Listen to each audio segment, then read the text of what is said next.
Hi, I'm Scott Allen Miller. This is Sam IT here on YouTube, and today we're going to talk about how big should your LAN be? Well, I guess that's not a great way to put it. It's more of how big can your LAN be? And there's no clear answer on this, but traditionally, going back maybe 20 years, we used to say that you needed to have a /24 or smaller as your local network. And that means that you have about 255 addresses that you can use on your network. Actually, it's a little bit fewer, but basically. So that's not a lot. Let's just say 250 and keep the numbers easy. With 250 addresses, the theory was that your machines would not interact with each other too much on a switched network because things like broadcasts would not become overwhelming. If you went larger than this, you would start putting too many devices on it and you would start causing problems. So, couple things. One, this knowledge comes from a different era, a completely different era, and that's important. Back when it was first introduced, networks were dramatically slower than they are today. Most of them were not switched, and broadcasts were much more of a problem than they are today, as were failing NICs. Two, we had /24 was pre-designed by the old class system from 1993 and earlier. That was a Class C network, so people were used to working with the /24, and so it kind of carried forward more as tradition than anything else. Today, in large corporations that actually look into these things, it's generally common to see that networks are using things like /23 and /22, maybe even /21, which gives us each one doubles, so 250, 500, 1,000, or 2,000 potential devices. Something you need to remember, it's not the size of your network as far as the IP allotment that matters, it's how many devices are actually on it. You could have a /8 if you wanted and only put 50 devices on it and it'll act like a network of 50 devices. That there's a huge address range doesn't really impact anything except the possibility of putting too many devices on it. And we do want to limit it. We don't want to go crazy and put millions of devices into a single IP pool. That will cause problems.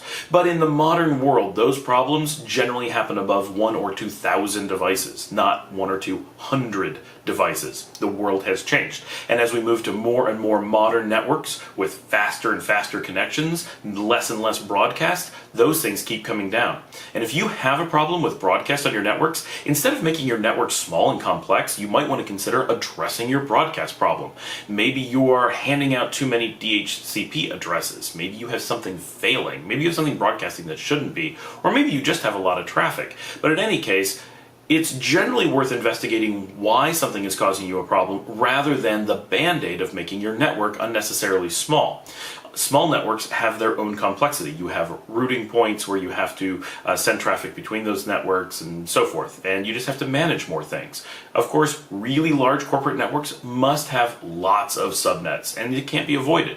So just finding a size that makes sense for your organization is what makes sense. But if you're a smaller organization, there's often a really good opportunity to get all those things into a single network, and when you can, you want to do that because there is huge performance and management advantages to not having to deal with having those things sprawling over lots and lots of different networks. That's complexity that you can do without. But we'll talk about that and flattening networks in a different talk. This is just about what sizes make sense. But there's a really strong trend towards /24 and smaller networks, but it's important to understand this was important knowledge in the 1990s. Today, people who repeat that are repeating information from a different era. Things have changed. Our networking technologies, our networking speeds, our networking equipment, even how we approach a lot of things have changed. That wisdom, which was very useful 20, 30 years ago, simply doesn't apply or apply the same today. So don't be afraid to make your networks larger.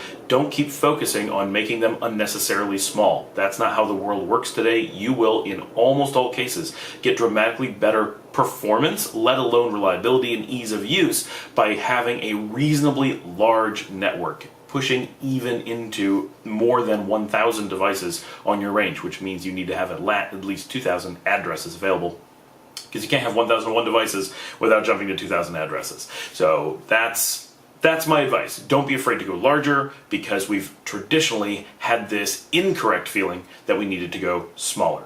Thanks for joining me today. I hope this was useful, and I hope that you can apply this to your networks. I find that this is something that I talk to a lot of companies about quite often because there's a lot of legacy that we need to overcome, and this is just one of those pain points. Remember to like and subscribe, and if you have questions, of course, put them below. I'll be happy to answer.